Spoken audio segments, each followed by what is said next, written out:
नमस्कार साथियों, मैं प्रज्ञा पांडे स्वागत करती हूँ आप सभी का राउस एकेडमी के ऑनलाइन प्लेटफॉर्म पे। बहुत ही बड़ी सी एक खबर हमारे सामने है। देखिए, नासा ने हायर किया है स्पेस एक्स, मतलब हम बात करने वाले हैं एलन मस्क की, कि भाई इंटरनेशनल स्पेस स्टेशन को आपको डी ऑर्बिट करना है, डिस्ट्रॉय करना है। और इसके लिए एलन मस्क को दिया गया है $843 मिलियन का कॉन्ट्रैक्ट। अब आप सोचिए, नासा अपने ही स्पेस स्टेशन को डिस्ट्रॉय करने के लिए ऐसा क्यों कर रहा है, ये सारी बातें हम इस वीडियो में यहां पर जानेंगे। समझिए सबसे पहले कि नासा स्पेस एक्स, जो कि एलन मस्क की कंपनी, आप सभी जानते हो, जब भी हम एलन मस्क की बात करते हैं, हमें इनका जो प्यार है स्पेस रिसर्च को लेकर हमें बहुत अच्छे से देखने मिलता है, चाहे हम इनकी ट्वीट्स की बात करें किसी भी प्लेटफॉर्म की। ऐसे में फाइनली इनकी एक मन की इच्छा पूरी होने वाली है कि अगर हम बात करें कि दुनिया का सबसे बड़ा स्पेस स्टेशन बात करें, जो कि हमारे ऑर्बिट में यहां पर स्थापित है, उसको डिस्ट्रॉय करने का काम नासा ने दिया है स्पेस एक्स को, कि वो इंटरनेशनल स्पेस स्टेशन को यहां पर डिस्ट्रॉय करेगा। और ये नासा ने ही ऑफिशियली इसको यहां पर रिलीज किया है कि हम 2030 तक जो हमारा इंटरनेशनल स्पेस स्टेशन है, इसको यहां पर वापस लाएंगे। और इसके लिए जो डी ऑर्बिट व्हीकल बनाया जाएगा, ये बनाया जाएगा एलन मस्क की कंपनी स्पेस एक्स के द्वारा, which is very important and interesting, because for this he is being paid. अब देखिए, नासा ने यहां पर डिसाइड कर लिया है कि देखिए, हम फाइनली 2030 तक इसको वापस लेकर आएंगे। क्यों लेकर आएंगे, क्यों डिकमीशन किया जा रहा है, ये मैं आपको वीडियो के एंड तक डेफिनेटली बता दूंगी, जब तक आप यहां पर वीडियो में बने रहिए।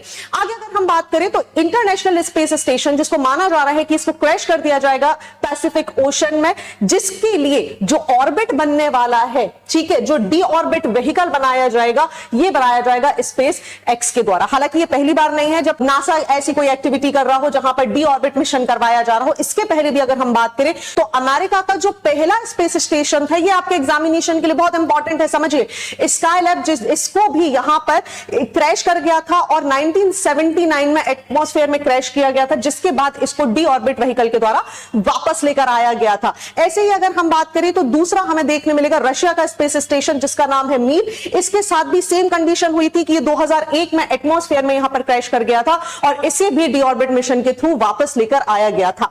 अब यहां पर कई सवाल हमारे दिमाग में आ रहे होंगे कि भाई नासा ऐसा क्यों कर रहा है। इंटरनेशनल स्पेस स्टेशन की हम यहां पर बात कर रहे हैं, जहां पर आज तक 3300 से भी ज्यादा एस्ट्रोनॉट्स का घर रह चुका है, स्पेस रिसर्च के लिए जिसने बहुत महत्वपूर्ण योगदान दिया है।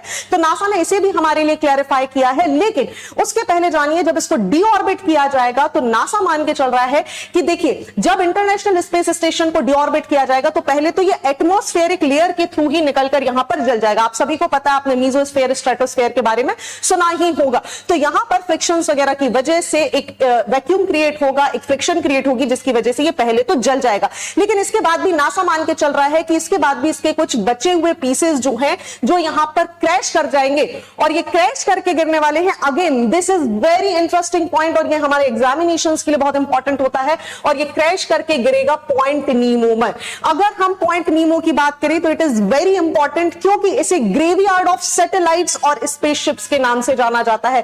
बोला जाता है ये जो बिंदु है साउथ पैसिफिक में, ये ग्रेवयार्ड है, ठीक है, क्योंकि यहां पर बहुत सारी, अगर हम बात करें स्पेस स्टेशंस की बात कर ले या सैटेलाइट्स की बात कर ले, स्पेसशिप्स की बात कर ले, तो उसकी कब्र कहलाता है भाई ये, ठीक है। अब ये कहां पर है, पॉइंट नीमो क्या है, ये क्यों इंपॉर्टेंट है, इसको भी थोड़ा सा यहां पर देख लीजिए।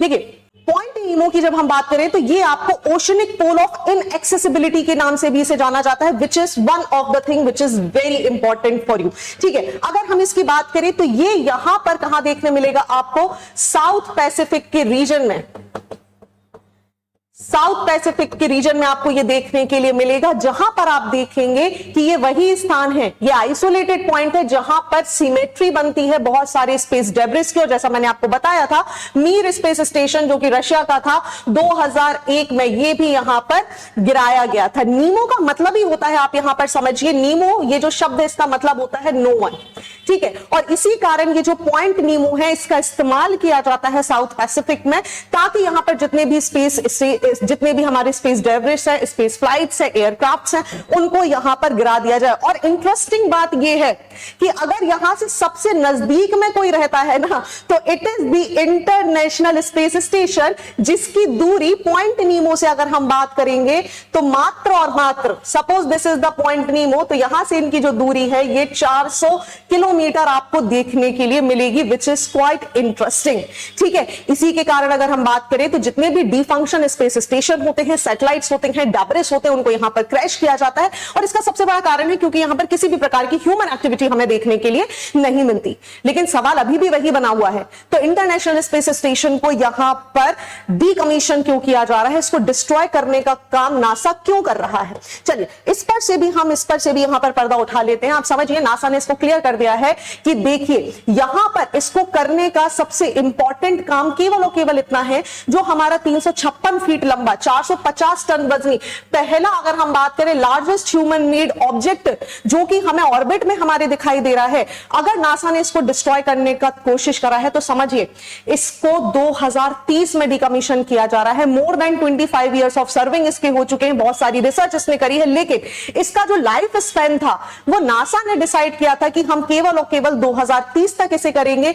लगभग 25 साल से भी ज्यादा सक्सेसफुल सर्विसेज देने के बाद अगर हम बात करें, फाइनली नासा ने देखा है कि इसमें छोटे छोटे से ग्लिचेस हमें देखने मिल रहे हैं। इसकी एक तो समझिए, एक तो इसकी एज हो चुकी है, ठीक है, दूसरा यहां पर माइक्रोस्कोपिक हल लीक्स हमें देखने मिल रहे हैं, सॉफ्टवेयर ग्लिचेस देखने मिल रहे हैं, जिसकी वजह से अगर हम देखें, अगर इन्हें अवॉइड किया गया तो भविष्य में कोई बहुत बड़ी दुर्घटना हो सकती है, हो सकता है स्पेस जंक भी यहां पर क्रिएट हो जाए। इसीलिए नासा ने डिसाइड किया कि इसे डिकमीशन कर दिया जाएगा। सो सवाल यह आ जाता है कि भाई डिकमीशन करने का तरीका क्या है? तो डिकमीशन करने का सबसे अच्छा तरीका यहां पर होता है, ये डी ऑर्बिट व्हीकल्स को तैयार किया जाता है, जो इंटरनेशनल स्पेस स्टेशन के केस में तैयार करने वाला है एलन मस्क की कंपनी स्पेसएक्स।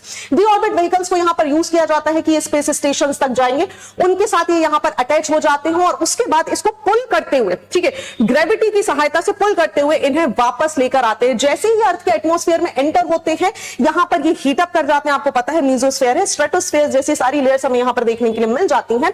जैसे ही अर्थ के एटमॉस्फेयर में एंटर होने लगते हैं, ये हीट अप हो जाते हैं, जल जाते हैं, और जो बचा हुआ जितना भी इनके पीसेस है, इनको बाद में हम देखें तो ये ग्रेजुअली जल जाते हैं और उसके बाद किसी भी सेफ लोकेशन पर, जो कि इस केस में हम बात करेंगे पॉइंट नीमो की, यहां पर जो बचा हुआ डेब्रिस है या जो भी फॉलिंग ऑब्जेक्ट्स है, उन पीसेस को यहां पर गिरा दिया जाता है। तो सवाल आ रहा है कि आखिर हमें डी ऑर्बिट करने की आवश्यकता पड़ती ही क्यों है? तो देखिए, अगर हम डी ऑर्बिट नहीं करेंगे तो बहुत सारी घटनाएं और दुर्घटनाएं हमें देखने के लिए मिल सकती है, क्योंकि जैसे जैसे टाइम निकलता जाता है, जैसे जैसे समय व्यतीत होता जाता है, वैसे वैसे ये जो हमारे स्पेसक्राफ्ट हैं, जितनी भी चीजें हैं, ये एक टेक्नोलॉजी भी पुरानी होती जाती है, ओल्ड भी होती जाती है, और इसी के कारण इनके नुकसान होने के खतरे ज्यादा बढ़ जाते हैं। साथ ही कई बार ऐसा हो जाता है कि हो सकता है अर्थ के साथ कोलिजन कर जाए, तो उसे अवॉइड करने के लिए और हमारे स्पेस में जंक को कम करने के लिए इस तरीके के डी ऑर्बिटिंग मिशंस चलाए जाते हैं। चलिए एक क्विक सा रिव्यू ले लेते हैं कि आखिर ये space station, international space station क्या है, इसे कब लॉन्च